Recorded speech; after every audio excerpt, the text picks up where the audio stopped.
বন্ধুরা, কেমন আছে সবাই? আজকের আমাদের দুপুরের মেনু দেখো, এখানে লাল শাক ভাজা করেছি আর এখানে রয়েছে মোয়াটি মাছ ভাজা আর করেছি হচ্ছে পটল আলু চিংড়ি কুমড়োর। দেখো চিংড়িগুলো পুরো একদম পুরো উপরে উঠে গেছে দেখো একদম।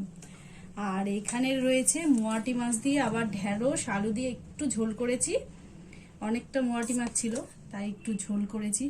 আর মোয়াটি মাছ ভাজা খেতে আমার বর খুব ভালোবাসে, সেই জন্য ভাজা একটু রেখেছি।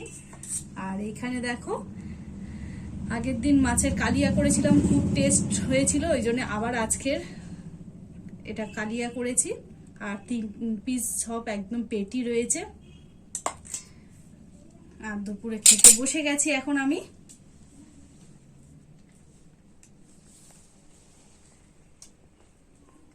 দুপুরে খেতে বসে গেছি, প্রথমেই শাক ভাজা দিয়ে খাচ্ছি। বন্ধুরা শুধু ভাবে যে শুধু লাল শাক ভাজে কেন দিদি হয়। লাল শাকটা খেতে ভালোবাসি বলে বেশি লাল শাক নিয়ে আসে বাজার থেকে।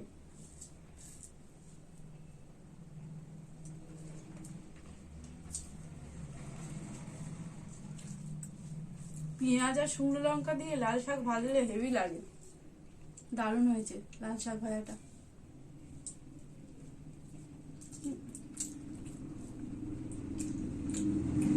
আজকের মোয়াটি মাছটা পুরো টাটকা ছিল, একদম টাটকা আর বড় বড় একদম। ঝোলের মধ্যে যেগুলো দিয়েছি ওগুলো আরো বড়।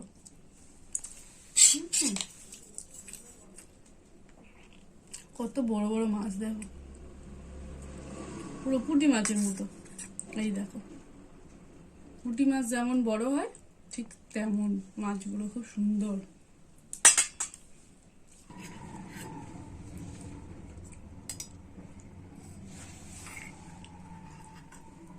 চিংড়িগুলো বেশ বড় বড় চিংড়ি নিয়ে এসছে বাজার থেকে। মোয়াটি মাছ নাও।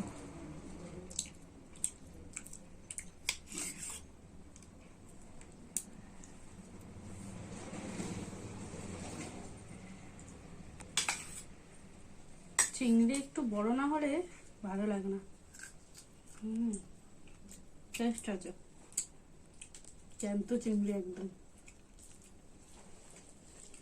পটল এমন একটা সবজি, চিংড়ি করো পটল এমনি ডাল দিয়ে পটল ভাজা খেতে দারুণ লাগে।